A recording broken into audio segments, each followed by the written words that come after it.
Eu vou pedir à nossa irmã Gisilda para fazer a gentileza de ler a nossa página de preparo.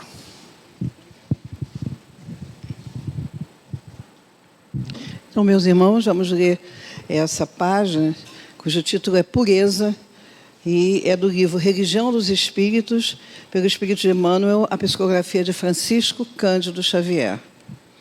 Bem-aventurados os puros, porque verão a Deus. Estudando a palavra do Mestre Divino, recordemos que no mundo, até hoje, não existiu ninguém quanto ele, com tanta pureza na própria alma. Cabe-nos, pois, lembrar como Jesus via no caminho da vida para reconhecermos com segurança que, embora na Terra, sabia encontrar a presença divina em todas as situações e em todas as criaturas. Para muita gente, a manjedoura era lugar desprezível. Entretanto, ele via Deus na humildade com que a natureza lhe oferecia, materno colo, e transformou a estrebaria num poema de excelsa beleza. Para muita gente, Maria de Magdala era mulher sem qualquer valor pela condição de obsediada em que se mostrava na vida pública. No entanto, ele via Deus naquele coração feminino ralado de sofrimento e converteu-a em mensageira da celeste ressurreição. Para muita gente, Simão Pedro era um homem rude e inconstante, indigno de maior consideração. Contudo, ele via Deus no espírito atribulado do pescador semi-analfabeto, que o povo menosprezava e transmutou-o em paradigma da fé cristã. Para todos os séculos. Para muita gente, Judas era negociante de expressão suspeita, capaz de astuciosos ardis em louvor de si mesmo. No entanto, ele via Deus na alma inquieta do companheiro que os outros menoscabavam e estendeu os braços amigos até ao fim da penosa deserção a que o discípulo distraído se entregou em vigilante. Para muita gente, Saulo de Tarso era guardião intransigente da lei antiga, vaidoso e perverso, na defesa dos próprios caprichos. Contudo, ele via Deus naquele espírito atormentado e procurou pessoalmente para confiar-lhe embaixada importante. Se purificares assim o coração, identificarás a presença de Deus em toda parte, compreendendo que a esperança do Criador não esmorece em criatura alguma, e perceberás que Deus em toda parte, compreendendo que a esperança do Criador não esmorece em criatura alguma, e perceberás que a maldade e o crime são apenas espinheiro e lama que envolvem o campo da alma, o brilhante divino que virá fatalmente à luz. E, aprendendo e servindo, ajudando e amando, passarás na terra por mensagem incessante de amor, ensinando os homens que te rodeiam a converter o charco em berço de pão e a entender que, mesmo nas profundezas do pântano, podem surgir lírios, perfumados e puros, para exaltar a glória de Deus. Nossa, uma beleza essa página, né? Então, sempre uma visão do Cristo em relação a aspectos de vida, né, em que nós certamente condenaríamos tudo, mas ele consegue ir adiante e esse, digamos assim, crédito que ele confere a essas pessoas tão atormentadas, levanta e alça, sem dúvida alguma. Obrigado. Muito bem. Emmanuel, com a sua capacidade de síntese, ele acaba dando a palestra já, né? Meus irmãos, nós agora vamos prestar a máxima atenção ao nosso irmão Alcir Mesquita, que vai continuar o estudo da obra O Evangelho segundo o Espiritismo, tratando da simplicidade e pureza de coração. Está no capítulo 8, itens 1 a 4. Que ele seja muitíssimo inspirado.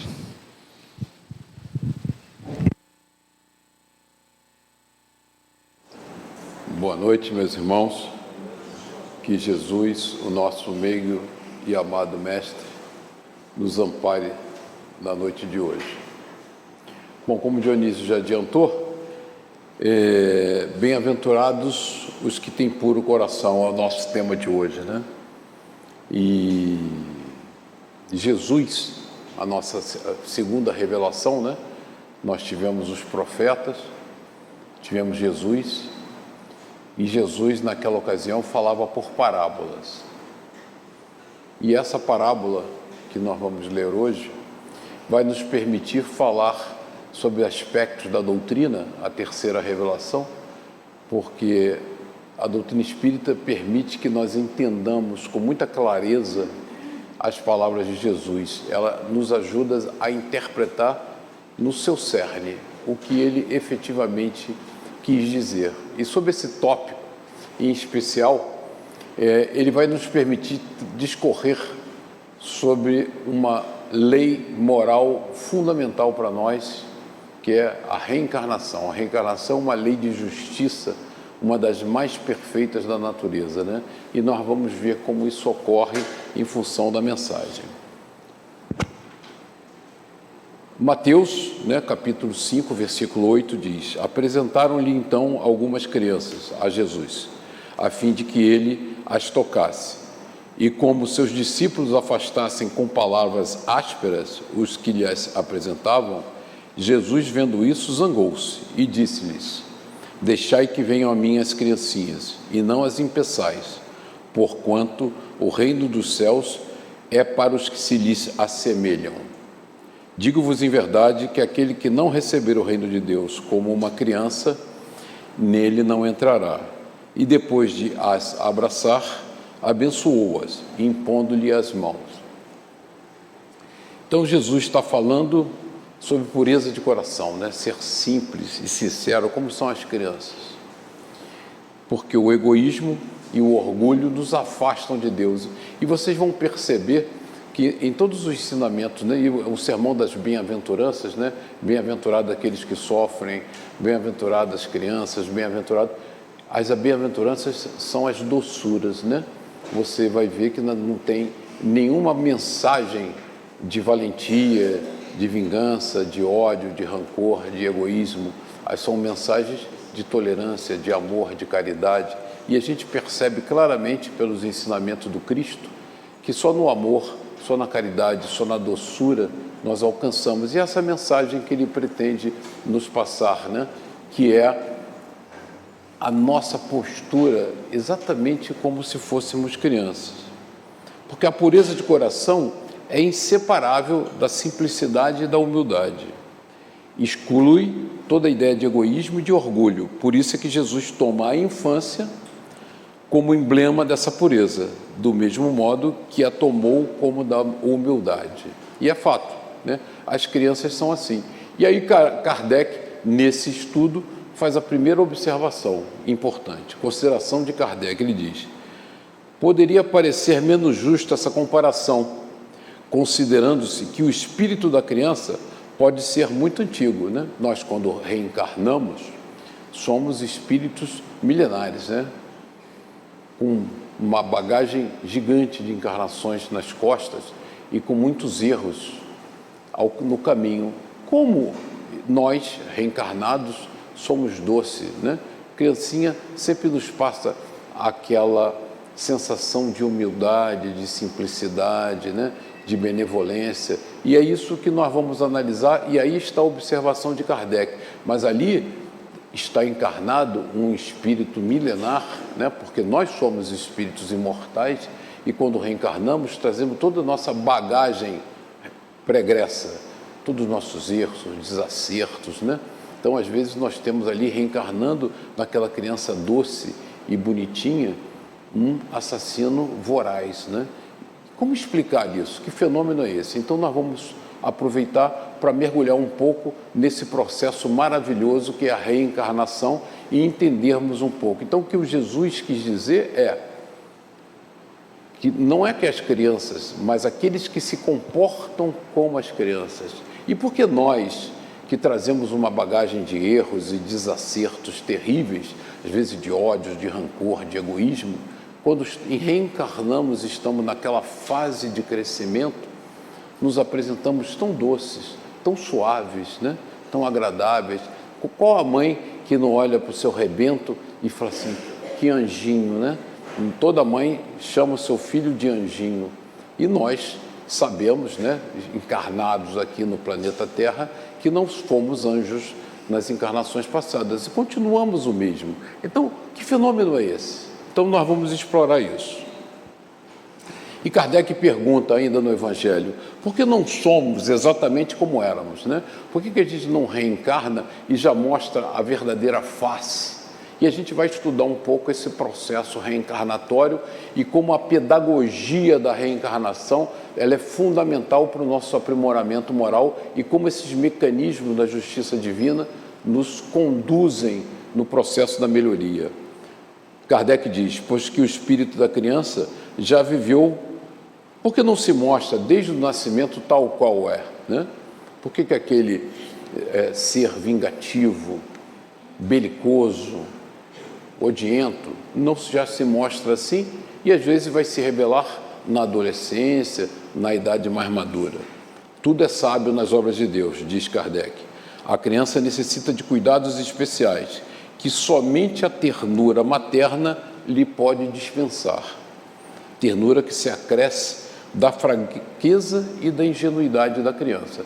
Então, essa simplicidade, essa humildade, essa fraqueza, essa ingenuidade é uma combinação poderosa que, de um lado, motiva a mãe que recebe aquele filhinho no planeta e faz como sendo um refrigério na mente daquele reencarnante, porque nós temos o beneplácito do esquecimento, né? Se nós não esquecêssemos quem fomos e o que estamos fazendo aqui agora, seria muito complicado nós assumirmos a nossa personagem, o nosso novo papel, né? Nós estaríamos presos às personagens do passado e isso nos atrapalharia profundamente na nossa caminhada. Então, para sua mãe, seu filho é sempre um anjo.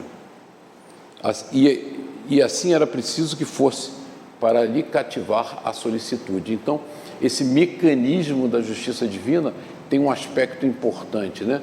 É uma dádiva e um perdão para quem reencarna, que esqueceu temporariamente as suas mazelas e tem tempo de se retemperar na nova encarnação, e é um artifício importante para motivar o coração da mãe naquele cuidado. Lembre-se bem, às vezes, aquela criança que está reencarnando num determinado lar foi o inimigo mortal do casal ou de um deles.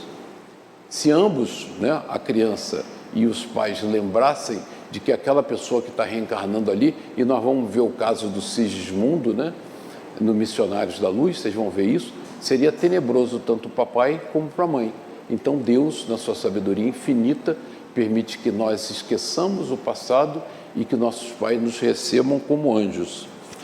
No Livro dos Espíritos, pergunta 339, Kardec pergunta o seguinte: no momento de encarnar, o espírito sofre perturbação semelhante ao que experimenta ao desencarnar? E eles respondem, muito maior e, sobretudo, mais longa. Nós vamos aprofundar isso aqui. Pela morte, o espírito sai da escravidão. Pelo nascimento, entra para ela. E aí a gente começa a entender muito da filosofia oriental, né? Por que a filosofia oriental comemora a morte do corpo físico? Porque é um espírito completista que se liberta daquela prova e caminha para a verdadeira pátria, que é a pátria espiritual. Em contrapartida, quando reencarna, é uma dúvida. Nós vamos cumprir o que prometemos? Nós vamos acertar? Essa encarnação será melhor do que foram as anteriores? Cometeremos os mesmos erros? Então, o reencarne é uma incerteza brutal. Não, e vocês vão ver, e existem pesquisas maravilhosas. Eu gosto muito da doutora Van Baar, que ela fez entrevista por regressão de memória com 1.250 espíritos, e eles dizem, desencarnar é ótimo, tenebroso é reencarnar. E imagine vocês que é verdade, né? A gente vai fazer uma viagem para um lugar qualquer desconhecido, que a gente não sabe se tem recursos adequados, se não tem nada, não tem o ticket de volta, só tem a passagem de ida, e você vai e diz assim, uau, a gente fica apreensivo, né? Pega esse navio e vai dar tudo certo. A gente tem incerteza. Reencarnar gera essa incerteza, a gente vai ver isso. E é interessante que os espíritos são muito claros com Kardec, né? O sofrimento da reencarnação, para quem está reencarnando, é muito maior e mais longo do que desencarnar. É exata a comparação, porém, do ponto de vista da vida presente, aí no Evangelho, Kardec diz, porquanto a criancinha não havendo podido ainda manifestar nenhuma tendência perversa, porque a criancinha não apresenta nenhuma tendência perversa? Porque nós, espíritos reencarnantes, perdemos o acesso à nossa memória ancestral. Nós perdemos acesso, então nós somos ali moldável, nós somos como uma peça que pode ser moldada e ajustada ao novo padrão de vida. Nos apresenta a imagem da inocência e da candura, né?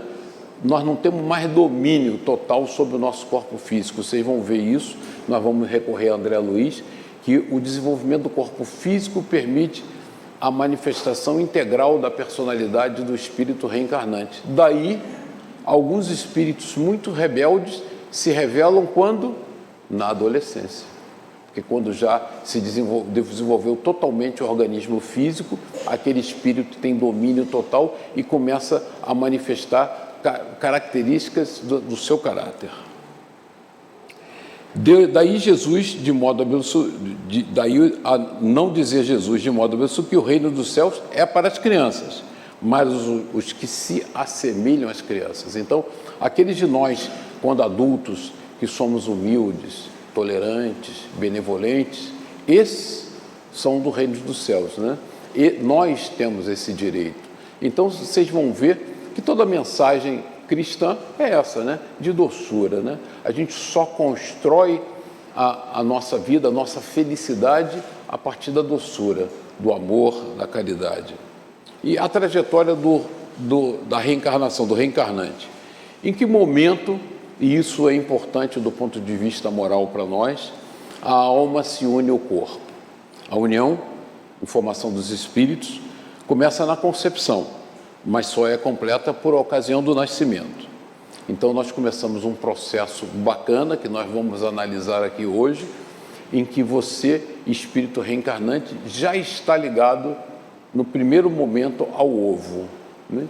Então, a qualquer momento em que se interrompa a partir daí um processo de gravidez, nós estamos frustrando um processo complexo que começou há muito tempo, preparando o reencarne de um espírito. A partir daquele momento que houve a junção do óvulo e do espermatozoide, nós temos ali um espírito já trabalhando de forma bastante ativa e toda uma comissão no processo da reencarnação.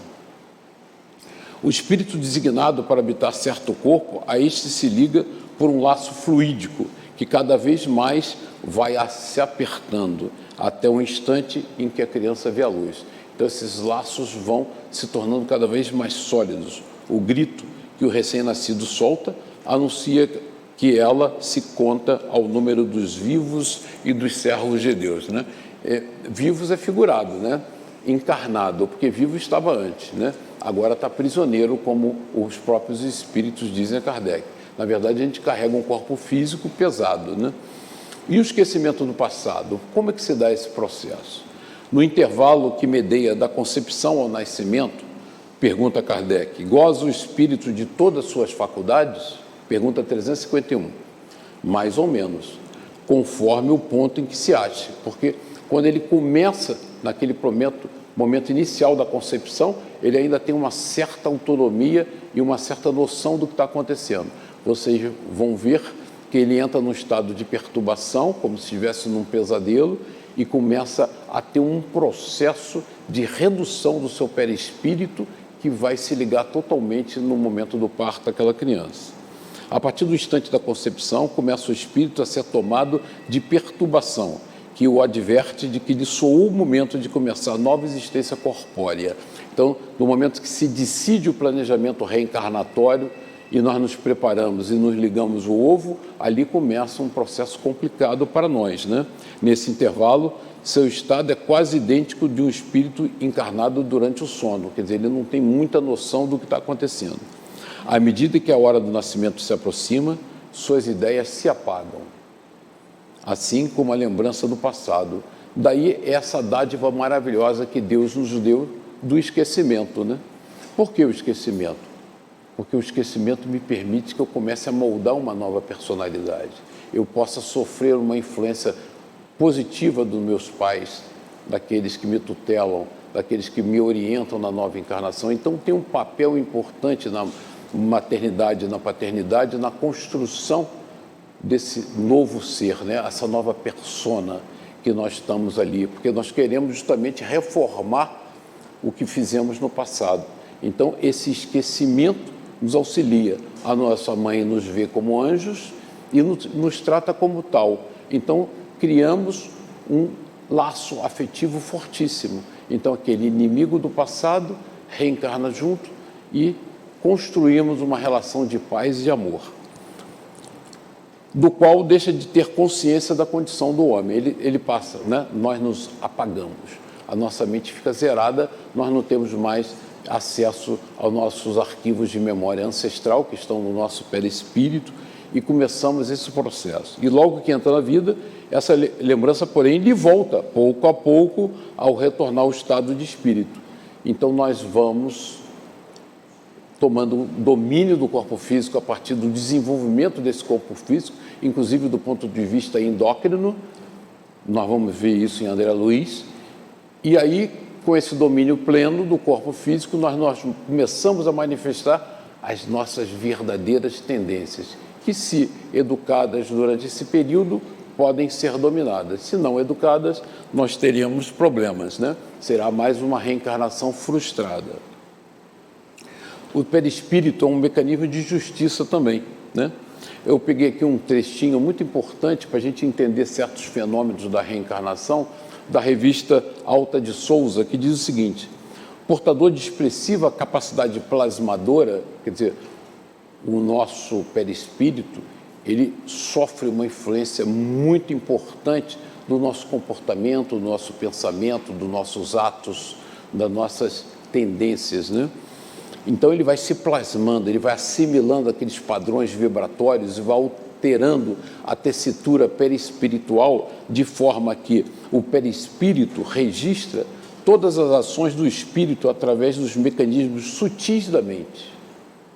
Então, quando pensamos, estamos manipulando essas energias sutis do nosso perispírito, que sobre ele age, estabelecendo os futuros parâmetros de comportamento que serão fixados por automatismo vibratórios nas encarnações por vindouras. Vamos traduzir isso aqui para nós ficarmos bem claros, né? Parece hermético essa linguagem, mas vamos traduzir.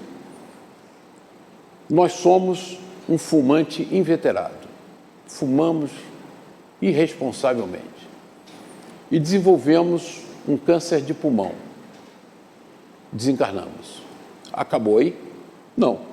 Porque, ao desenvolvermos aquele câncer de pulmão por irresponsabilidade comportamental nossa, nós afetamos definitivamente a tessitura perispiritual da região respiratória daquele perispírito.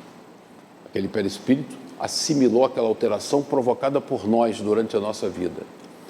Quando esse espírito que nós estamos comentando reencarnar, qual é a probabilidade daquela criancinha já nascer com um problema genético gravíssimo no sistema respiratório? Quem ousaria responder isso aí? Candidatos? Clara, 100% vai acontecer. É uma bronquite asmática severa, né? São crises respiratórias agudas, é um câncer já na infância. Diz assim, puxa, um anjinho tão novinho e já tem uma doença tão grave? Não, não, é um anjinho, como diz Jesus e Kardec, mas é um espírito milenar reencarnando com toda a sua bagagem. Então, gostei de pegar esse trecho de Alta de Souza para nós vermos como a nossa responsabilidade no presente, através dos nossos atos, atitudes e pensamentos, influirão definitivamente na nossa felicidade futura. Porque nós não estamos falando de ser felizes agora, nós estamos falando de ser felizes para sempre. Essa não é a última encarnação de nenhum de nós aqui, porque nós temos muito para caminhar ainda. Então, para que a nossa próxima encarnação seja mais feliz, aliás, eu gosto muito de comentar isso aqui, vou aproveitar, estamos chegando em dezembro, é um ano que a gente faz diversas promessas de final de ano, né? Vamos emagrecer ano que vem, vamos ser mais tolerantes, vamos fazer mais ginástica. Já tem gente pensando nisso. confesso, né? Vou comer menos, vou comer com mais disciplina. Então, que tal nós começarmos a pensar em atitudes que nos protejam na próxima encarnação? Porque vamos desencarnar, não ano que vem, mas a qualquer momento. Então, a gente começar a pensar, vou ser mais cristão, vou amar o próximo, vou ser mais caridoso, né? Kardec nos diz, fora da caridade não há salvação. Então, a gente começa a adotar práticas de comportamento que nos garantem a felicidade na próxima encarnação. Parece uma balela, mas é esse entendimento de quem somos nós, espíritos imortais em caminhada evolutiva, que nos dá a garantia de saber por que fazer isso. Faço, não porque é uma quimera ou um sonho, eu faço porque é concreto, porque eu, quando reencarnar, vou plasmar no meu corpo físico futuro problemas que eu desenvolvi nesta encarnação. Continuando. Corpo intermediário entre o ser pensante, o perispírito eterno, e os equipamentos físicos, o corpo físico, transitórios, né? Porque o corpo físico é transitório, perderemos ele. Por ele se processam as imposições da mente sobre a matéria e os efeitos dela em retorno à causa geratriz, causa e efeito, né? Vou pegar o nosso exemplo aqui, fumamos desbragadamente, desenvolvemos um câncer, por automatismo, deformamos o nosso perispírito, ele plasmou um problema, a causa geratriz estava na encarnação passada. Captando o impulso do pensamento e computando a resposta da ação, a ele se incorporam os fenômenos da conduta atual do homem, assim programando os sucessos por vindouros, mediante os quais serão aprimoradas as conquistas, corrigidos os erros e reparados os danos deste último derivados, né? Os danos dos nossos erros. Tem um pensamento de um psicólogo espírita chamado Adenauer Novaes, que eu gostaria de dividir com vocês, que diz o seguinte: numa concepção inicial, personagem significa pessoa, ser humano, indivíduo no mundo, personalidade autônoma, representação de uma unidade humana. Nós, o espírito reencarnado, é o Senhor que conduz o personagem. Então, nós todos temos um personagem novo, né? Nós temos novos parentes, novas relações sociais, novas relações de trabalho. Estamos aqui reunidos nessa casa espírita, temos uma enorme responsabilidade com a casa de Abel Sebastião de Almeida. Então, construímos um personagem novo. Ora, identificando-se com ele, ora, tentando guiá-lo para o atendimento de seus propósitos. Nós, eu, né, espírito imortal, estou aqui entre minha missão atual e as minhas tendências do passado. Quando se reencarna, acontece a formação de novo personagem, sem prejuízo para a individualidade do espírito. Eu continuo sendo eu, né? O eu que eu venho construindo há milênios. Em cada encarnação, o espírito forja um novo personagem, porque se eu repetir exatamente o que eu fiz no passado, é um desastre. Sempre que o espírito inicia uma nova experiência na dimensão seguinte, morre o personagem que existia na dimensão imediatamente anterior. Matamos quem nós fomos na encarnação passada do ponto de vista psicológico. Ainda que se conserve a memória das imagens referentes à sua identidade anterior. Conservamos plenamente, mas estamos construindo um novo papel, uma nova personagem. A morte do corpo físico sela a morte do personagem de cada encarnação, mesmo que a consciência continue assumindo a identidade imediatamente procedente à desencarnação. Ora, se eu desencarnar amanhã e vocês encontrarem comigo, e não se assustem, eu não vou assustar ninguém, eu vou ser Alcir, com as mesmas crenças, com os mesmos defeitos, com as mesmas atitudes, com a mesma aparência física, porque aquilo está plasmado de tal maneira no meu subconsciente que eu não vou conseguir me apresentar de outra maneira naquele momento imediato. A morte do corpo sela a morte do personagem. A personalidade atual não é a anterior, reencarnada. O espírito que constitui a personalidade anterior da mesma forma que constitui a nova é que reencarna. Então, isso eu trouxe porque é importante nesse processo. Porque como esquecemos tudo, e quando somos criancinha, Jesus fala, o reino do céu é das crianças, dos simples, dos humildes. É esse papel que Ele quer que a gente construa. É essa a nossa missão, é essa a nossa oportunidade nessa encarnação. A Anete Guimarães, que é uma espírita psiquiatra importante, ela criou umas etapas desse processo reencarnatório bem interessante. Eu trouxe que é bem didático e pedagógico. A reencarnação inicia-se no mundo espiritual com a preparação do espírito que irá reencarnar, né? Todos nós, inclusive, no processo reencarnatório, na hora H, a gente dá um passo atrás. Não, agora não estou preparado. A gente nunca está preparado, né? E fica sempre naquela, vou fazer hoje, vou fazer amanhã, até que a espiritualidade nos dá o checkmate. Vai reencarnar ou não vai reencarnar? E não reencarnar representa prejuízos importantes na nossa evolução. Então, tem uma hora que a gente decide e vem. De 0 a 6 meses de vida, o espírita fundamenta o seu eu e forma a base de sua personalidade. Neste período, ele passa a maior parte do tempo dormindo, pois está se adaptando à sua nova encarnação. Esta é a fase fundamental para o seu equilíbrio, né? Teve aquele estado de perturbação, que é a adaptação fluídica importante, que ele era um espírito, né, na erraticidade, pleno, tem que se encolher brutalmente do ponto de vista vibratório para animar aquele novo corpo físico. Tem o processo do esquecimento, que é uma dádiva maravilhosa, e tem que me adaptar àquela nova vida. Entre 6 meses e 4 anos de vida, o espírito já começa a ter consciência da sua vida atual, desenvolve o reconhecimento das pessoas que vivem ao seu redor, começa a ter noção da família. É comum a lembrança de suas experiências passadas, a gente tem vários exemplos, né? Mozart, com 5 anos, compondo sinfonias e tal. Desenvolve o reconhecimento de pessoas passadas. E, por isso, às vezes, são vistos como gênios. Na verdade, são espíritos muito preparados que têm acesso aos arquivos de memória. Eles têm intensa atividade cerebral e multiplicação acelerada de neurônios. De 4 a 7 anos, começam a estabelecer as hierarquias, o julgamento de valores, as preferências afetivas, a sua personalidade. Por isso, e eu grifei essa informação dela, é uma fase perfeita para a sua educação moral e espiritual. Então, nesse momento, a atuação educacional paterna e materna é chave, né? Aquele anjinho.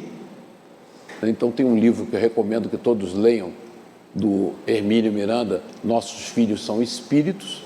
Aquele anjinho é um espírito imortal que, às vezes, tem dificuldades com você muito intensas, mas naquela situação nova, ele esqueceu, você esqueceu, ele nasceu, parece um anjinho, e de 4 a 7 anos você modela a sua personalidade, atua fortemente no processo educacional para garantir a transformação daquele ser. Aos 7 anos, o sistema orgânico já está totalmente ligado ao espírito. E aí nós vamos ver também Missionários da Luz, André Luiz, comentando isso, né? Aos 7 anos, se dá totalmente a ligação daquele espírito reencarnado ao seu novo corpo físico, que não está totalmente desenvolvido, não permite ainda que ele manifeste integralmente suas características de personalidade. Plenitude dessas faculdades. Quando é que a gente vai ter plenitude dessas faculdades? Imediatamente, pergunta Kardec, ao renascer, recobra o espírito a plenitude das suas faculdades? Não.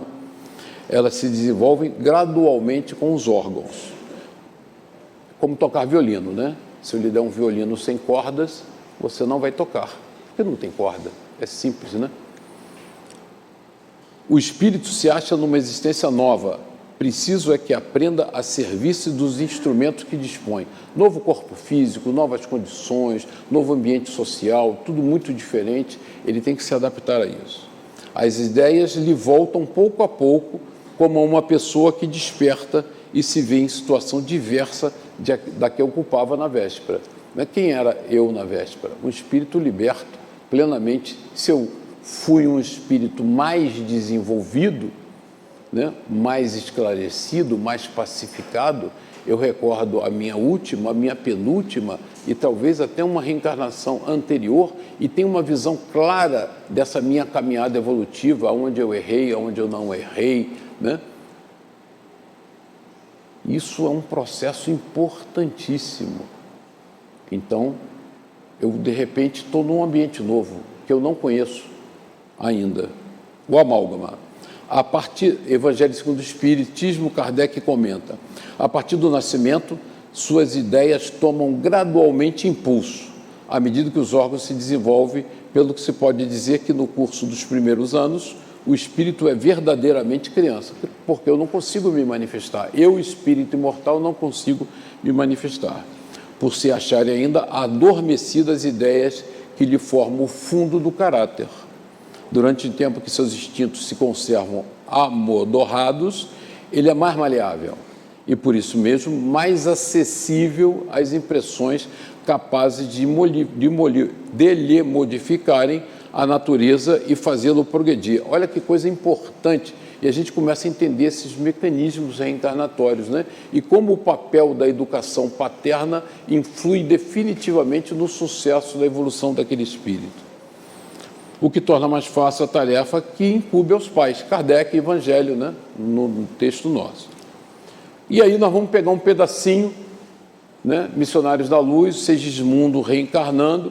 Segismundo tinha assassinado na encarnação anterior o seu pai atual, que temia desesperadamente em recebê-lo como filho, porque intuitivamente ele dava pânico, né? Ele estava em parafuso.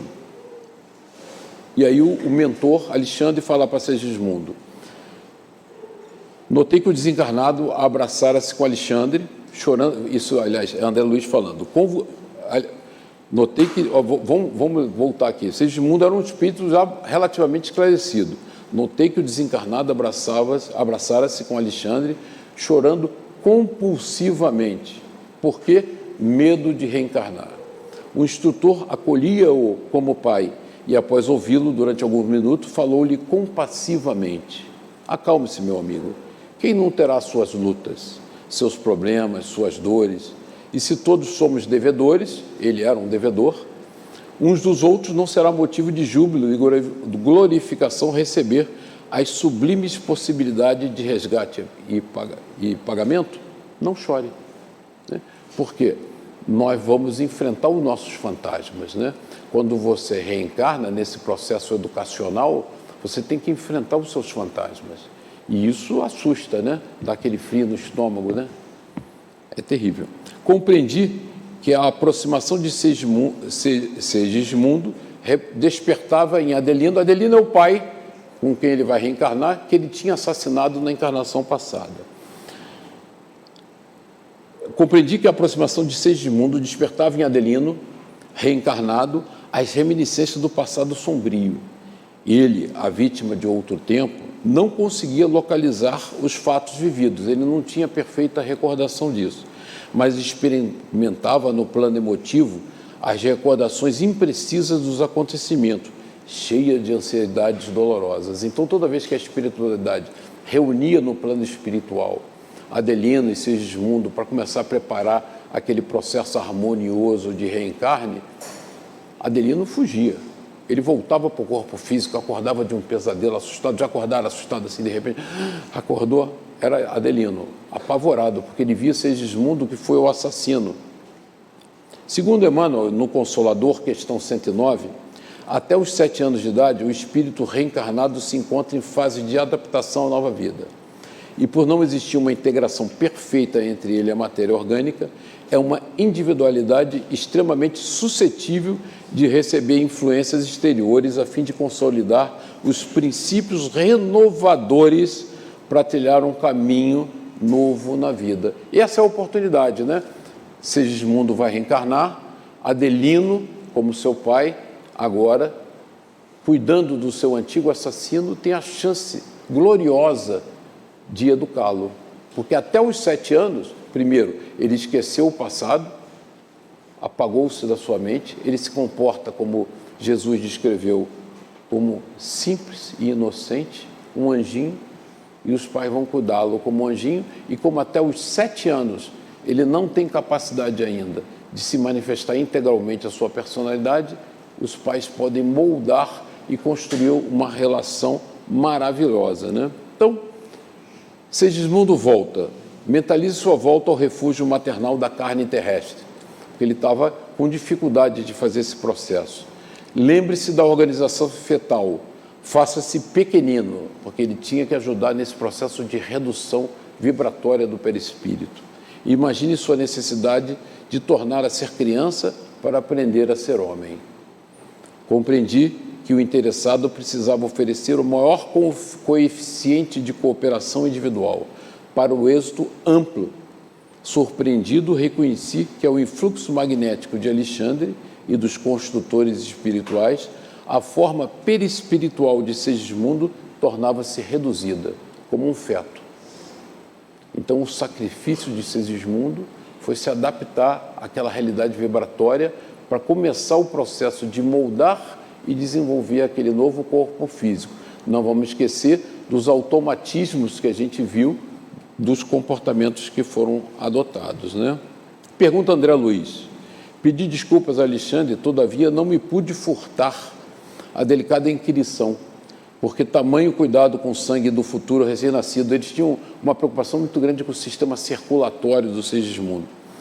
Somente aos 7 anos iniciais de existência humana estaria terminado o serviço de reencarnação.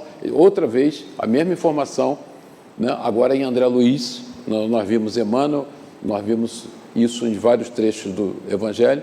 Você não ignora que o corpo humano tem as suas atividades propriamente vegetativas, mas talvez ainda não saiba que o corpo perispiritual, que dá forma aos elementos celulares, está fortemente radicado no sangue. Na organização fetal, o patrimônio sanguíneo é uma dádiva do organismo materno. Logo após o renascimento, inicia-se o período de assimilação, diferente das energias orgânicas, em que o eu, reencarnado, nós espíritos imortais, ensaia a consolidação de suas novas experiências. E somente aos 7 anos de vida comum, começa a presidir por si mesmo o processo de formação do sangue, elemento básico do equilíbrio do corpo perispíritico ou forma pré-existente no novo serviço iniciado. Então, a gente vê como o perispírito tem um papel fundamental nesse processo nosso, né, de volta à vida corporal, e como isso influencia na percepção dos nossos pais e como influencia na nossa percepção como espíritos reencarnantes. Pergunta Kardec, 368, Livro dos Espíritos. Após a sua união com o corpo, exerce o espírito com liberdade plena suas faculdades? O exercício das faculdades depende dos órgãos que lhe servem de instrumento. A grosseria da matéria as enfraquece. Assim, o invólucro material é obstáculo à livre manifestação das faculdades do espírito como vidro opaco ou é a livre radiação da luz. E eles respondem a Kardec, é como vidro muito opaco. Pode-se comparar a ação que a matéria grosseira exerce sobre o espírito à de um charco lodoso sobre um corpo nele mergulhado, ao qual tira a liberdade dos movimentos. E esses são os mecanismos de justiça, né? Porque eu, quando reencarno, eu reencarno para ser reeducado, para ser humilde, para ser simples, né? Como Jesus fala das criancinhas. Então, esse mecanismo de adaptação ao novo corpo físico me tolhe totalmente as minhas tendências de personalidade, me transforma naquele anjinho que vai poder ser modelado pela educação materna e paterna. E aí, para terminar, a pureza das crianças, o espírito, pois, enverga temporariamente a túnica da inocência. Temporariamente, porque nós estamos vendo, conforme vai se desenvolvendo o organismo físico, nós vamos tendo a capacidade de nos manifestar na nossa integralidade e, às vezes, deixamos aqueles sentimentos do passado brotarem e nos dominam, em vez de nós dominá-los. Que esse é o grande objetivo, né? Jesus está com a verdade, quando, sem embargo da anterioridade da alma, independente da nossa vida passada, toma a criança por símbolo da pureza e da simplicidade. E por que ele faz isso? Porque os mecanismos da justiça divina são perfeitos e nos propiciam no processo reencarnatório essa dádiva maravilhosa da justiça divina, essa oportunidade ímpar de nós nos adaptarmos à nova personagem, de nossos pais que talvez tenham sido inimigos mortais do passado, nos tutelarem no caminho da harmonia, do bem. Você vê que tudo é construído para o amor, tudo é construído para a caridade, tudo é construído para a doação, né? Nós não viemos, ninguém reencarna com a missão, né, de matar alguém, de prejudicar alguém, não. Você só encarna com missões positivas. E por que fazemos esses desvios de comportamento? Porque deixamos que tendências milenares, né, as montanhas que impregnam o nosso ser, nos dominarem. E repetimos nessa encarnação, de novo, erros terríveis do passado. E ao fazermos isso, perdemos mais uma oportunidade de sermos felizes, mais uma oportunidade de darmos um passo definitivo nessa escalada evolutiva. Então, ser simples e inocente, como quando reencarnamos, que somos tolhidos nesse vidro opaco que nos aprisiona e nos mantém controlados, nós temos que perpetuar esse comportamento. E aí a importância da terceira revelação, né? Porque hoje nós olhamos por os ensinamentos do Cristo com a cristalinidade que Kardec nos deu, a lupa poderosa dos espíritos que nos permitem olhar o mundo e as regras morais que nos cercam com clareza, né? Por que devo ser um ser amoroso? Porque eu quero ser feliz. E porque eu quero ser feliz? Porque merecemos ser felizes e sou imortal. E só o amor, a caridade, a benevolência vão me libertar e vão permitir que eu seja um espírito pleno no futuro. E isso fica muito claro para nós, né?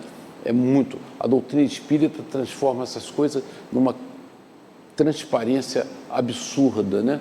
E aí, se nós sabemos quem nós somos, porque infelizmente ainda confundimos nosso eu com o nosso corpo físico.